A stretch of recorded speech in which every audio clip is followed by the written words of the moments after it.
Baik,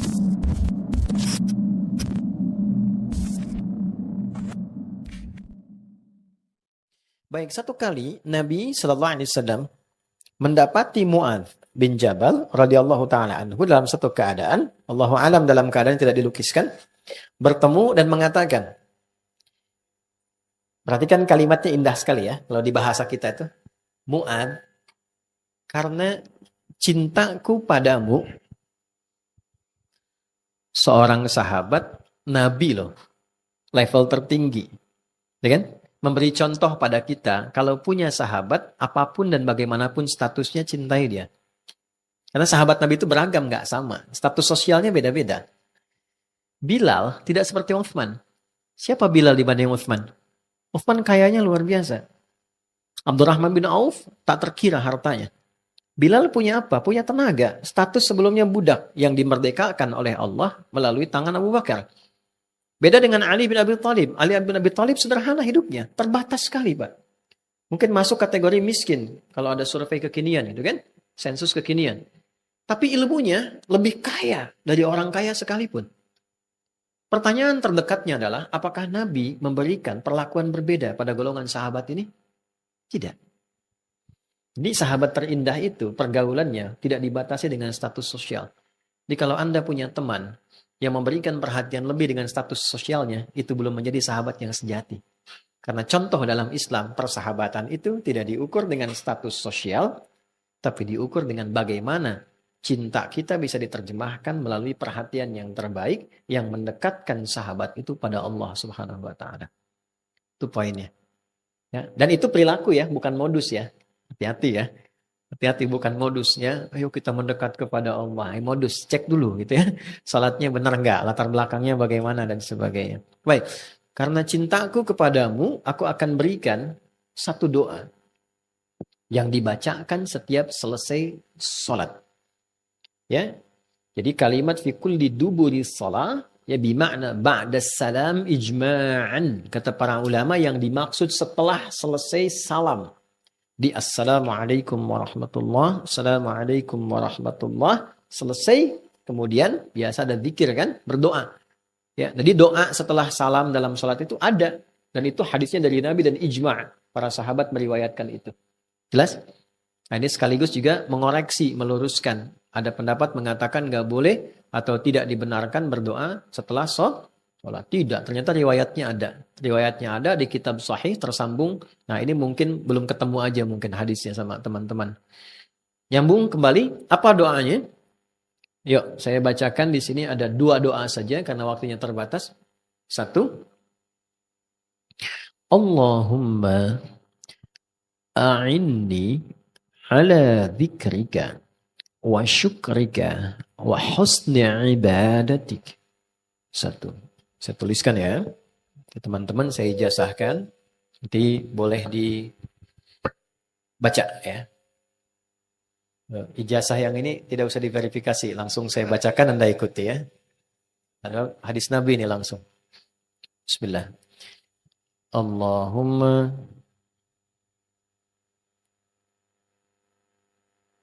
a'inni. Bismillah. A'inni ala dzikrika wa syukrika wa husni ibadatik. Lihatnya campur-campur aja ya. Allahumma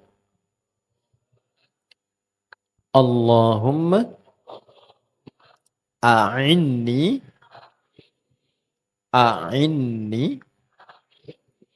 ala dzikrika wa syukrika. Ini sin besar ya, tanda ke bawah ini di khat ruqah itu sin besar. Wa syukrika. Ya. Wa husni ibadatik. Baik ya. 1, 2, 3. Jadi minta 3 hal setelah sholat. Oke, pelan-pelan. Kita masuk ke adabnya dulu. Allahumma. Oke? Nggak usah diulang. Oke. Apa artinya? Allahumma? Ya Allah. Apa artinya ya Allah? Allahumma. Baik. Allahumma itu bentuk halus dan tawadhu dari kata ya Allah. Oke. Ya Allah itu bentuk netral, kalimat netral yang secara fitrah ditanamkan pada jiwa manusia untuk keluar, diekspresikan saat mendapati situasi-situasi tertentu. Ya Allah, untuk mengkonfirmasi dia makhluk yang bertuhan. Itu fitrahnya demikian. La yaqulunnallah, dia akan berkata ya Allah. Contoh, teman-teman yang perempuan, ibu misalnya, mau keluar, terus mendung gelap gitu kan. Apa yang diucapkan? Ya Allah, mendung kan. Nah, terus mau keluar, mau berangkat nih pengajian sekarang. Lihat macet tuh. Apa komennya? Ya Allah, macet. Kan? Gitu kan? Itu fitrah kan. Dia keluar, bisa ekspresinya itu yang standar. Bisa Allahu Akbar, macam-macam. Ya, saya pernah lihat satu tayangan di video di YouTube. Ada di agama teman-teman kita di agama lain, di tempat ibadahnya. Terus tokohnya sedang khutbah, tiba-tiba gempa. Itu jamaahnya bilang, Allahu Akbar, katanya. Secara fitrah keluarnya. Nah, jadi kata-kata ya Allah itu konfirmasi kita bertuhan. Bahkan kepeleset pun bilang ya Allah kan. Jalan kepeleset kan ya Allah gitu ya. Itu konfirmasi kita bertuhan. Makanya itu kalimat netral yang umum. Nah, dalam doa, kalau kita ingin lembutkan kalimatnya pada bentuk tawadhu yang merendahkan diri kita, doa itu kan minta dari yang rendah ke yang tinggi kan. Nah, maka bagaimana adabnya supaya kita merendahkan, menjatuhkan kepasrahan kita kepada yang punya segalanya. Maka Nabi mengajarkan satu kalimat dalam bahasa Arab namanya Allahumma. Okay? Maka adabnya ketika diucapkan Allahumma itu jangan meninggi. Catat kalimat ini ya. Seseorang yang semakin meninggi, Allah pasti rendahkan serendah-rendahnya. Tapi ketika seorang hamba merendah, Allah angkat-angkat setinggi-tingginya. Itulah kenapa Allahumma itu penting sebagai adab yang mengajarkan pada kita dan mengkonfirmasi kalau berdoa, rendahkan dulu diri kita dan merasakan bahwa kita ini butuh. Gitu. Dan itu sudah fitrah. Anda mau jadi pejabat pun, setinggi apapun pasti berdoa. Presiden aja berdoa kok. Orang kaya, sekaya apapun pasti berdoa juga. Minimal doa supaya kekayaannya bisa terjaga gitu kan. Yang butuh juga kan. Orang berilmu sepintar-pintarnya berdoa juga. Artinya mengkonfirmasi dia butuh. Nah, jangan dibawa status sosial itu. Tuh. Anda kalau mau kerja, ya, public figure ataupun siapapun, ya, apapun aktivitasnya pasti kan doa dulu kan. Nah, doa itu jangan terlalu tinggi. Ya Allah, aku mohon ya, mudahkan urusanku hari ini. Nah, itu masih umum. Kalau sudah Allahumma, itu merendah. Allahumma, rendahkan diri kita. Oke, satu. Ini agak mahal ya. Ini ilmunya agak mahal yang diajarkan pada kita. Saya hanya menyampaikan kembali. A'inni. Ini asalnya dari kata a'in. Gini, a'in. Kemudian ditambahkan nun. Sambungkan dengan kepasrahan diri. Nunnya ini nunul wiqayah. Penyambung untuk menguatkan jiwa. Maksudnya apa? Kalau berdoa, mesti yakin. Koneksikan diri kita dengan Allah sepenuhnya. Dan hadirkan keyakinan. Jangan ragu. Bagaimanapun jawaban Allah. Terserah Allah. Yang penting saat minta mesti yakin. Itu dulu poinnya. Ya, satu, ada sifat rendah. Merendahkan diri kita. Merendah diri itu hanya pada Allah ya. Kalau pada makhluk rendah hati. Rendah diri itu hanya pada siapa? Allah. Karena kita merendahkan diri sepenuhnya. Sujud itu kan menapakkan yang terhormat di kepala ke lantai. Itu kan perendahan diri sepenuhnya. Rendah diri di kalangan manusia tidak boleh. Karena itu lambang dari pesimis untuk manusia. Tapi rendah diri di hadapan Allah itu kehormatan. Iblis itu menjadi iblis ketika tidak merendahkan dirinya. Disuruh sujud dia nggak mau. Disuruh sujud dia menolak. Baik ya? Nah kita bedanya dengan makhluk tadi. Kita diminta merendah, kita merendah. Adab doa, rendahkan dirimu sepenuhnya. Yang kedua, hadirkan keyakinan sepenuhnya. Dan koneksikan, sambungkan diri kita sekhusyuknya.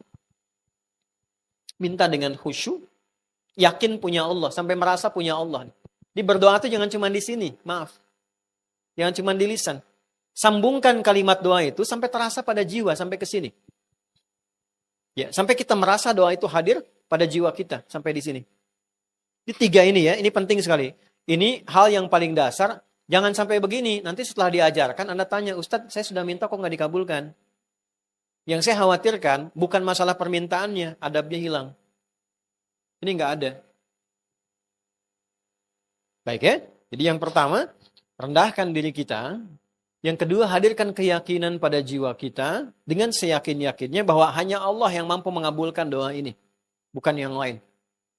Baik ya? Yang ketiga, koneksikan diri kita sepenuhnya dengan Allah.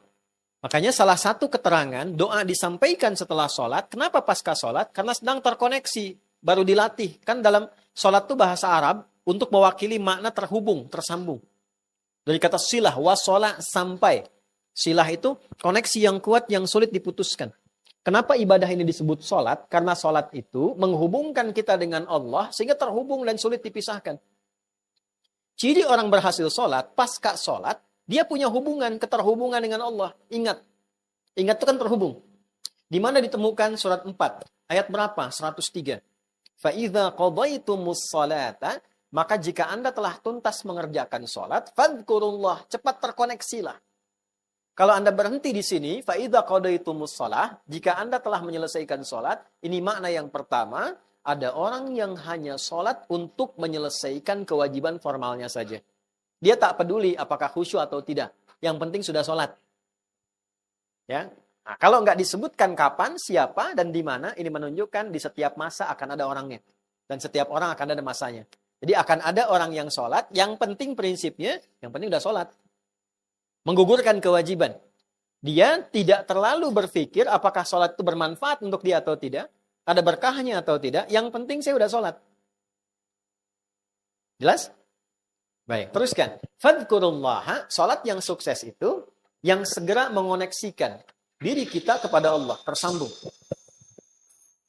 Qiyaman, baik dalam kondisi sedang berdiri, nah ini poinnya. Wa qu'udan, sedang duduk, wa ala junubikum. Jadi pasca sholat, harusnya tersambung dengan Allah, ingat nih. Itu fungsinya sholat. Jadi ketika kembali ke pekerjaan, ingat Allah. Jadi Anda tidak akan mungkin memilih pekerjaan yang nggak Allah senangi.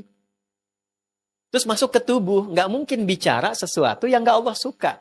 Berbohong itu nggak mungkin, orang sholat berbohong nggak mungkin. Mustahil. Kenapa? Karena tersambung dengan Allah. Dipantau. Nggak mungkin melangkah pada tempat-tempat yang tidak baik. Karena tersambung, terkoneksi dengan Allah.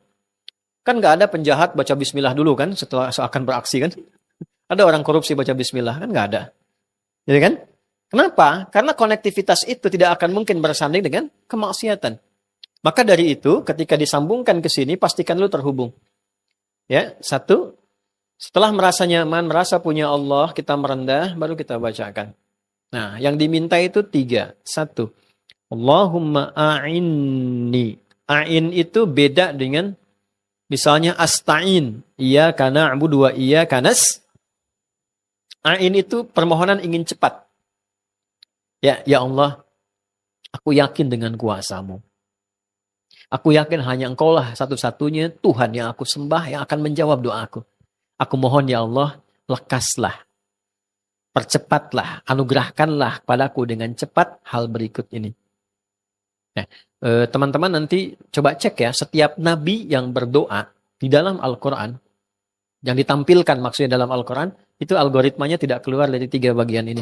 Mereka punya keyakinan yang luar biasa, mereka khusyuk terkoneksi dengan Allah dan merendahkan diri kepada Allah dengan harapan yang kuat. Nanti Anda bisa cek setiap doa-doa, di antaranya terkumpul di satu surah, misalnya Al-Anbiya, surah 21, dari ayat 83 sampai 90. Ada doanya Nabi Zakaria, doanya Nabi Ayyub, doanya Nabi Yunus, doanya Sayyidah Maryam, dikumpulkan di situ. Dengan 3 pembuka ini.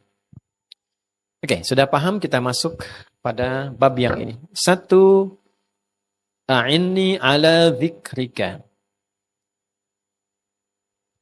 Ya Allah, aku mohon padamu dengan segala kerendahan diriku sebagai hamba. Dengan keyakinanku bahwa Engkau pengabul doa. Mohon ya Allah, anugerahkan padaku dengan segera. 1, kemampuan untuk selalu terhubung denganmu.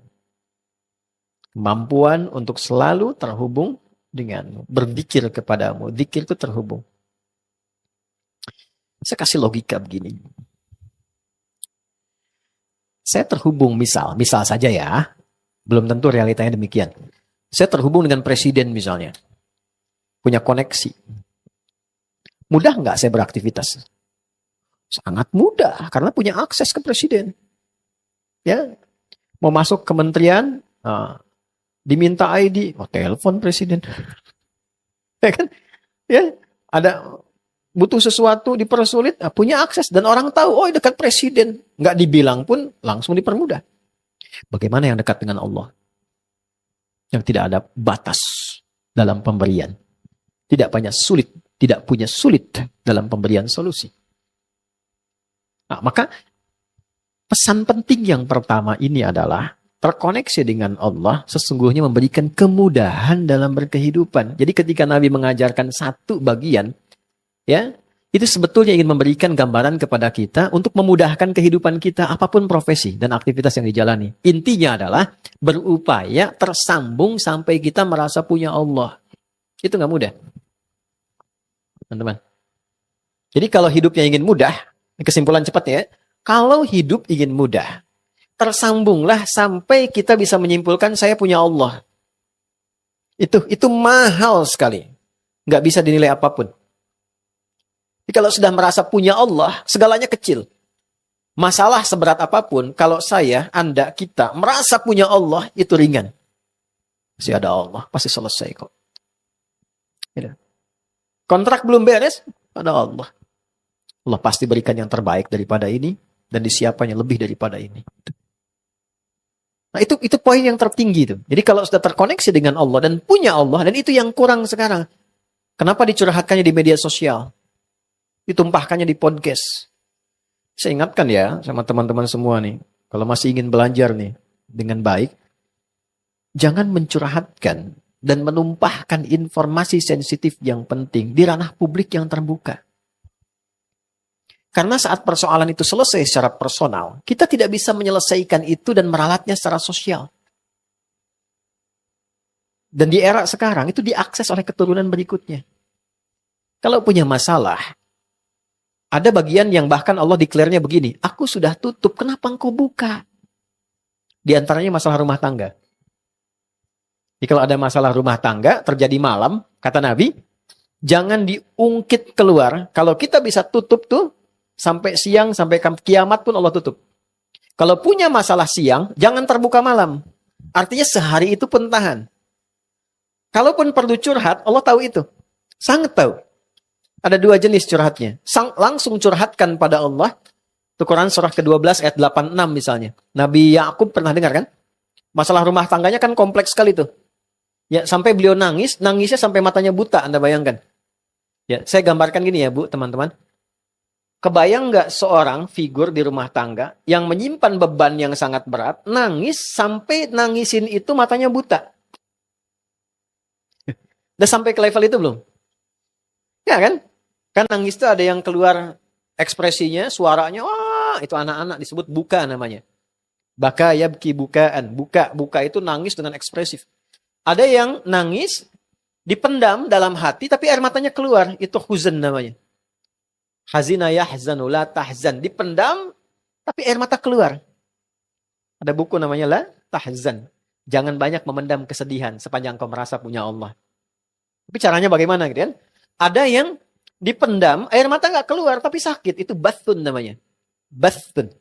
Ya, kata Nabi Yakub, innama ashku bathi wa huzni ilallah. Aku tuh kalau punya masalah berat yang terpendam di jiwa, atau air mataku sampai mengalir walaupun tak ada ekspresi pada wajahku, aku hanya curhatkan pada Allah. Aku hanya percaya Allah. Aku punya Allah. Dan itu yang terjadi di semua orang-orang soleh. Jadi kalau ada persoalan, langsung. Nah, jangan buka keluar. Atau yang kedua, diberi jalan oleh Allah untuk mencari solusi dengan penjelasan yang membuat kita mengerti dan mengambil langkah yang benar. Itu pun terbatas. Ada di Quran surat 4 di ayat 35. Fa in khiftum shiqaqa bainihima fab'athu hakaman min ahlihi wa hakaman min ahliha iyurida islahan yuwaffiqillahu bainahuma. Paham? Tidak. Jika Anda punya persoalan serius di rumah yang berpotensi memecah Anda, maka carilah orang bijak dari keluarga yang bisa mewakili dua keluarga. Cari orang bijak cerita. Sehingga bebannya nggak sendirian. Makanya kalau nanti jadi wali, ya jadi wali nikah, itu jangan sembarangan. Karena di antara fungsinya memberi masukan saat ada persoalan. Bukan hanya mendampingi, ya jadi saksi sah nikahnya atau kemudian menikahkan. Tapi ada fungsi perlindungan di dalamnya. Yang kedua, cari sosok-sosok yang memang memberi solusi. Kiai yang saleh misalnya, ustadz yang benar, yang bisa menjaga informasi, tapi juga terukur pengetahuannya banyak dan bijak. Ada yang banyak tapi nggak bijak. Ada yang bijak tapi nggak banyak. Awas hati-hati ya. Hati-hati nih. Nah, kalau sudah ada seperti itu, bicara, minta solusi. Nah, jangan dibuka ke publik. Ketika dibuka, itu Allah soal. Aku sudah tutup, kenapa engkau buka? Tuh, ada di ayat 34-nya tuh. Fasalihatu. Cuman menariknya itu pada perempuan. Penekanannya. Walaupun sama-sama laki-laki juga dapat. Kan An-Nisa itu perempuan-perempuan kan? Bukan laki-laki kan? Tapi laki-laki punya kewajiban itu. Saya cari rahasianya apa? Ternyata ada dua. Satu, fitrahnya ketika perempuan menyatu dengan laki-laki sebagai suami istri, keadaan suami akan terbawa oleh istri, termasuk jabatan ataupun status sosial yang melekat pada suami. Tidak sebaliknya. Contoh, suami menjadi bupati diangkat, maka otomatis istrinya menjadi ibu bupati. Suaminya camat, istrinya ibu camat. Padahal yang camat siapa? Suami. Kalau ada ibunya istri yang jadi bupati, nggak akan ada bapak bupati. Suaminya. Demikian di militer juga.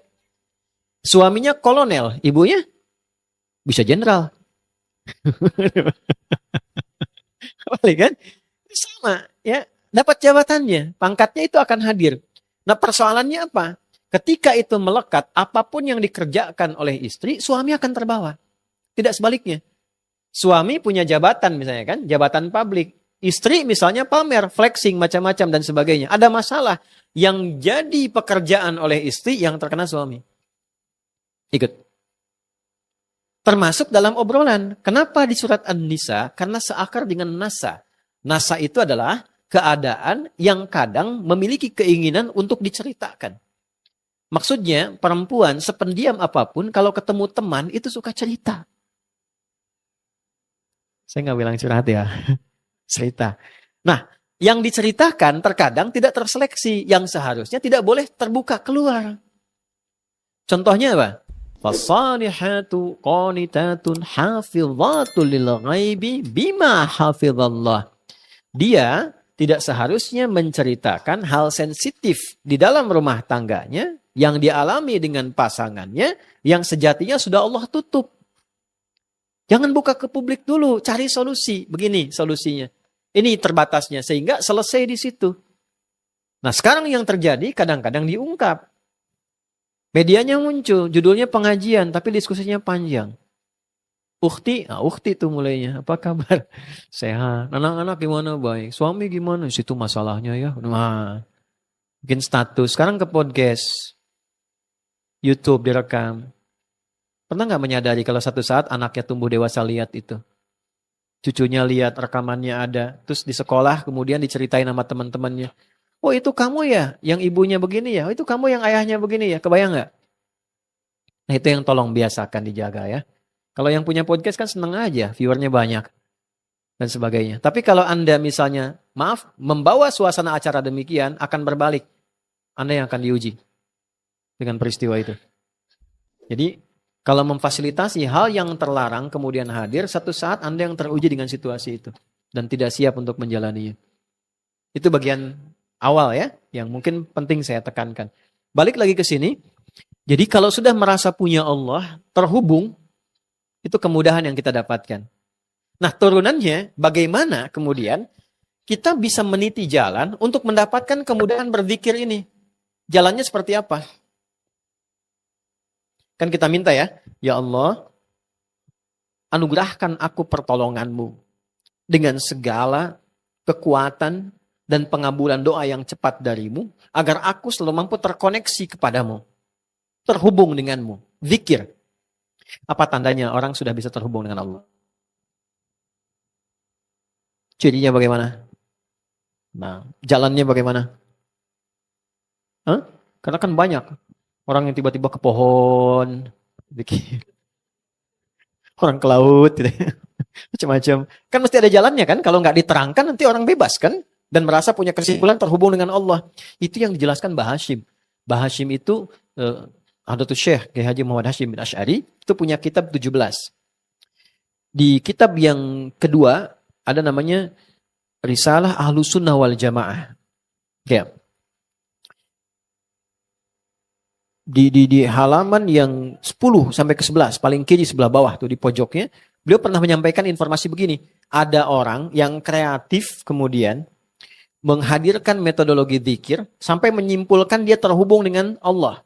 Wasafa qalbuhu, dan merata hatinya sudah bersih. Karena sudah terhubung, sudah nyambung, menariknya dia nggak sholat lagi.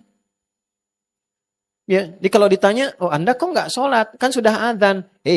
Fisik saya di sini, ruh saya sedang sholat. Nah, ya, baik. Itu oleh beliau disimpulkan konslet. Ya, sedang ada masalah itu bid'ah kata beliau, dan itu menyesatkan. Ya, itu terjadi. Oleh karena itu perlu diberi jalan kan, diberi ruang. Ada tempatnya, ada jalannya, supaya benar caranya. Maka dikeluarkanlah, ditampilkan dalam Al-Quran, karena kita minta sama Allah, ditampilkanlah oleh Allah jenis-jenis zikir yang menjadikan kita tersambung kepada Allah. Nah, saya sampaikan di sini barangkali 3 saja supaya cepat. 1. Sabar ya ngajinya ya. 1. Namanya kalimat thayyibah. Ya, zikir yang algoritmanya itu kalimat thayyibah.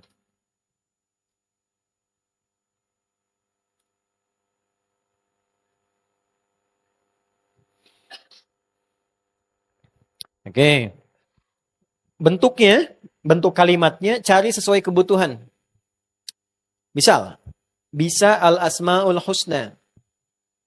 Dalilnya Quran surat 17, Al-Isra di ayat 110. Qulid'ullaha awid'ur rahman ayyamma tada'u falahul asma'ul husna. Jika Anda ingin terkoneksi dengan Allah atau bahkan minta solusi, berdoa, ingin tersambung, sebut Allah, ya Allah, ya Allah, boleh. Atau Ar-Rahman, ya Rahman, ya Rahman. Atau pilih satu nama yang sesuai dengan kebutuhan kita, dan dengan itu Allah jawab sesuai dengan masalah kita. Namanya Al-Asma'ul Husna. Husna itu bukan sekedar indah. Husna itu seakar dengan hasanun, hasanun, hasanah, husnun, ihsanun. Nama yang mengandung sifat keagungan Allah yang indah, yang mengabulkan setiap persoalan yang dirasakan oleh hamba dan diberikan jawaban sesuai dengan kebutuhan persoalan itu. Contoh, misal kita butuh saat bekerja dimudahkan rezeki, sebut ya Razzaq. Ya Allah, ya Razzaq. Jelas? Misal, sedang belajar anak-anak, ingin ditambahkan pengetahuan yang kuat, sebut ya Allah, ya Alim, pemilik pengetahuan. Misal, sedang ada persoalan yang tak mudah, kita minta solusi, dibukakan kemudahan, kelancaran, kesulitan dihilangkan. Al-Fattah, ya Allah, ya Al-Fattah. Misal, ingin mendapatkan kelapangan hati, sehingga setiap persoalan bisa diterima dengan lapang, dengan tenang. As-Sabr. Ya Allah, ya sabar. Sedang punya masalah, pengen sabar, sebutkan ya Allah, ya sabar. Ya Allah, ya sabar. Nah, disebutkan bukan hanya di lisan, karena zikir. Zikir itu kan tersambung. Lisan itu pengucapan yang diungkapkan untuk membantu supaya hati tersambung. Sebutkan sekali, 2 kali, 3 kali, sampai hati merasa nyambung. Makanya Nabi kasih latihan 33 kali, sampai nyambung. Masa disebutkan 33 kali nggak ingat juga? Ikuti, kerupuk. Ikuti, kerupuk. Kerupuk. Kerupuk. Kerupuk. Kerupuk. Ulangi. Ingat gak kerupuk? 5 kali. Masa subhanallah, alhamdulillah 33 kali gak ingat Allah juga? Butuh berapa kali lagi? Ya? Nah, kadang setiap kita bisa berbeda. Makanya ada orang datang, ulama yang tahu, yang peka bilang, baca 100 kali ya. Yang ini baca 20 kali ya, ini baca 30 kali ya. Kenapa? Dengan latihan sampai ke situ hati nyambung. Jelas ya? Nah, tapi baca sesuai kebutuhan. Ingin menghafal al-asmaul husna, nggak apa-apa. Tapi kalau ingin mohon, cari yang paling efektif, yang sesuai dengan kebutuhan kita. Ya, kalau nggak butuh, ya sober, nah minta masalah tuh. Karena lawannya kan masalah. Gitu ya? Paham ya? Oke. Misal yang kedua, ada lagi misalnya kita ingin meminta kesuksesan yang membuat segala itu menghadirkan keindahan, kebahagiaan, dan Allah ridha. Masya Allah. Ya, Masya Allah. Ingin dibebaskan dari was-was yang membuat kita sering ragu dalam ibadah. Subhanallah. Ingin diberikan kelapangan syukur. Dengan syukur itu nikmat nambah terus. Alhamdulillah. Latihan sampai kita tersambung dengan Allah. Itu kalimat thayyibah. Itu latihannya. Dua, Al-Quran. Oh, nggak ada yang lebih indah dari Al-Quran. Insya Allah. Al-Quran itu dahsyatnya. Jangankan kita baca. Dengar orang baca, sudah ingat Allah kita. Coba buka Murattal tuh. Syekh Sudes baca Quran. Musyadir Rasid baca Quran. Syekh Surem baca Quran. Dibaca, langsung menghujam ke hati kan. Langsung ingat tuh. Tiba-tiba ada yang nangis, ada yang tenang, baru dibacain. Itulah indahnya Quran. Apalagi baca sendiri. Apalagi sedang punya masalah. Ambil wudhu, bawa mushaf. Buka. Dahsyatnya, kadang baru buka. Itu ayat yang terbuka sesuai dengan apa yang kita alami. Kadang-kadang demikian. Baca. Kalau tahu kemuliaan ayatnya, baca ayat-ayat yang sesuai dengan kebutuhan kita. Misal, sedang punya masalah yang kompleks, yang orang kadang juga meragukan itu, kadang mencela kita, kadang membuat kita pesimis, keluarkan ad-duha dengan al-insyirah. Sedang ada masalah di rumah, pergaulan, belum kompak dengan kakak, dengan adik, dan sebagainya, keluarkan surat Yusuf. Ya. Misal ada persoalan di pekerjaan dan sebagainya, ingin dimudahkan, baca surat Al-Waqi'ah. Keluarkan. Kalau belum tahu, beli buku-buku yang terkait dengan itu. Kan sudah banyak sekarang bahasa Indonesianya. Baca dulu, sedang gundah, sedang apapun, ingin terkoneksi dengan Allah, ini. Kalau tak tahu, Al-Fatihah. Ya, betul, Al-Fatihah. Karena itu ringkas intisari Al-Quran di Al-Fatihah. Bacakan sampai kita merasakan bahwa jiwa kita sekarang tersambung dengan Allah. Kita punya Allah, maksudnya itu. Saya punya Allah. Bacakan itu. Ya, jelas ya? Itu Quran. Upayakan Al-Quran. Nggak ada yang paling indah bacaan itu selain Al-Quran. Kalau nggak percaya silahkan ya. Anak-anak, teman-teman, anak-anak kita semua. Boleh diajarin Quran tuh. Terus misalnya teman-teman pulang dari kantor ya. Atau dari pekerjaan tuh. Kena macet, pusing apa. Tiba-tiba lihat anak atau cucu. Usia 3 tahun, 4 tahun. Dia sedang mengulang-ulang. Walaupun ayat itu biasa. Qul huwallahu ahad. Itu hilang semua penatnya. Yang ada cuma pengen meluk. Gitu ya. Gitu. Itu luar biasa. Pernah nggak ngantar ke sekolah baca Quran sama-sama? Barengan. Ya, sebentar ya. Gitu ya. 5 menit ya. Pernah nggak gitu ya? Coba barengan baca Quran sampai terkoneksi. Oke, yang terakhir, yang ketiga pada bagian pertama ini. Sholat. Dan saya akhiri di sini.